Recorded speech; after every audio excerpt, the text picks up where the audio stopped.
Hey, it's Adrian. Today I'm taking a look at this Nooie indoor 2K camera with motion tracking. So I'm going to see how the motion tracking performs, how accurate it is, how sticky it is, and I'm going to let you know my thoughts. Now, Nooie did send this out to me for an unbiased review, so let's get started.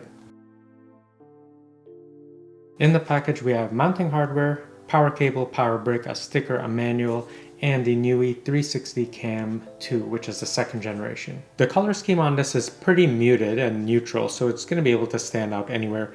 Now you can see if we look at the bottom there's an LED indicator light.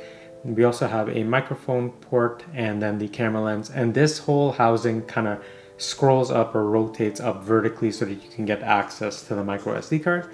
On the side we have the speaker, and then finally at the back there is a micro USB port and then a reset hole. This camera can be used two ways, so you could just have it sitting down here, and I've already attached this optional clip which allows you to screw in so that it could be ceiling mounted, and then you have a little bracket here, a little clip area where you could run the cable through. But I'm just gonna pop that off since I am not going to be using it ceiling mounted. I'm just going to have it resting.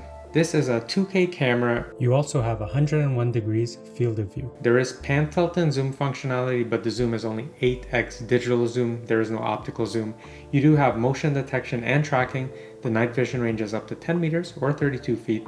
It runs on the 2.4 gigahertz band, and you can install a micro SD card up to 128 gigabytes in storage. You also have two-way audio, and it is Google and Alexa compatible. And let's just go into add device. And I'm going to add the 360 camera.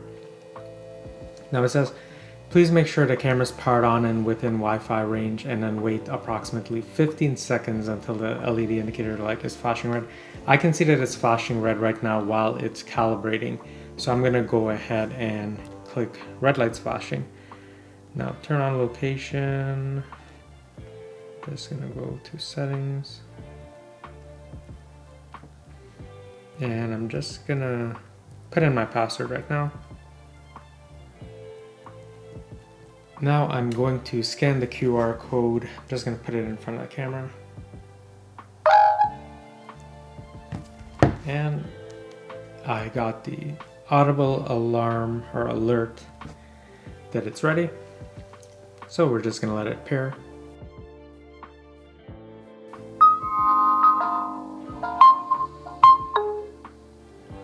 Alright, so we're connected. I'm just gonna pop in the micro SD card now, so I'm just gonna slide that up, pop the card in, and make sure it clicks.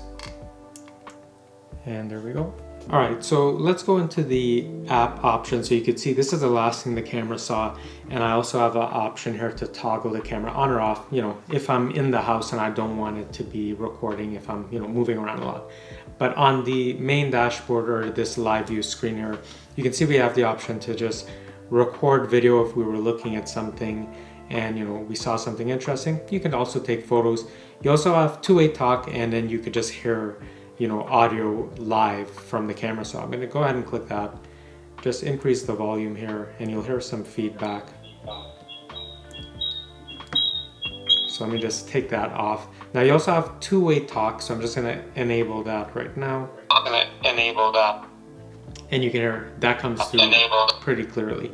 Okay, so the next thing is obviously the pan, tilt, and zoom. So you can see I can go ahead and manually rotate the camera. And that's the hard stop. That's as much as it goes in that direction. And of course I can go all the way up and it's hitting the plastic housing at the top here, or I can go all the way down. So that's about the range you have. So obviously you have 360 visibility based on the field of view here. Now let's go into the settings, and you can see under general we just have basic info. You can update the firmware here.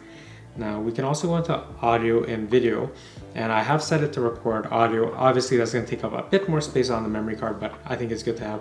You can also rotate the image, and that's if you're going to be ceiling mounting it. And there's also a startup sign. I've disabled that, and I've set night vision to auto.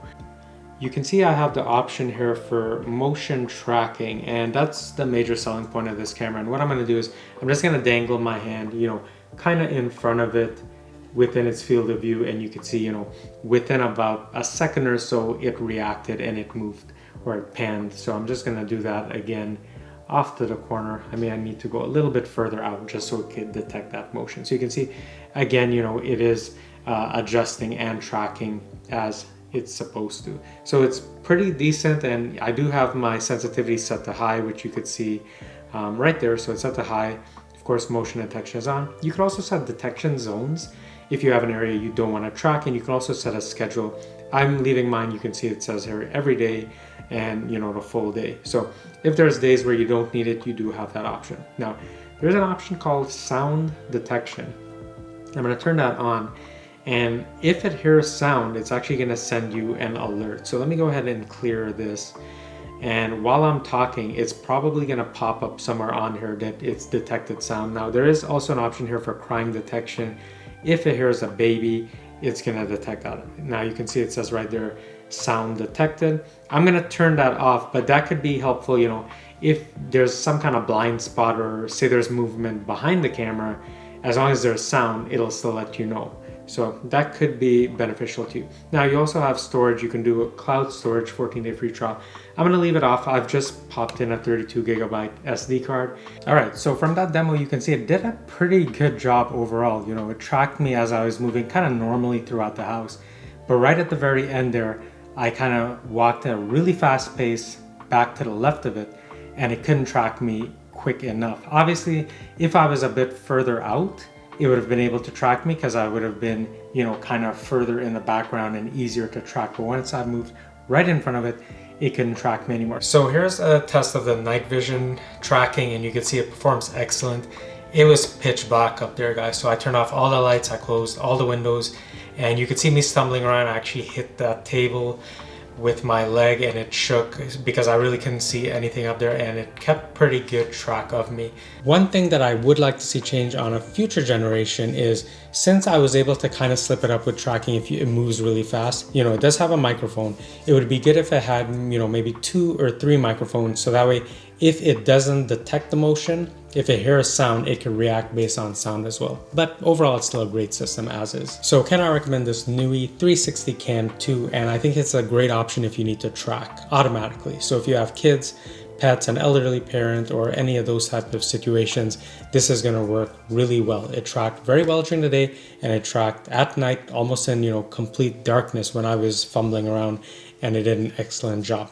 The only time I was able to get this to slip up was when I moved really fast on purpose right in front of the frame, where it probably couldn't focus or detect that, you know, a motion was going through in time. So that's the only thing where potentially it can slip up, is say you have a pet that moves really fast or a child that runs really fast. It may not be able to track, but then you always have the option to go into the software, manually pan around until you get back control, and then the camera can take over from there. So if you're interested in picking this up or checking it out, I'm gonna leave some links in the description down below. Let me know if I missed anything in the review, or if you still have any question. And as always, if you found this video helpful, please help me out by liking and subscribing, and I'll see you in the next one soon. Bye.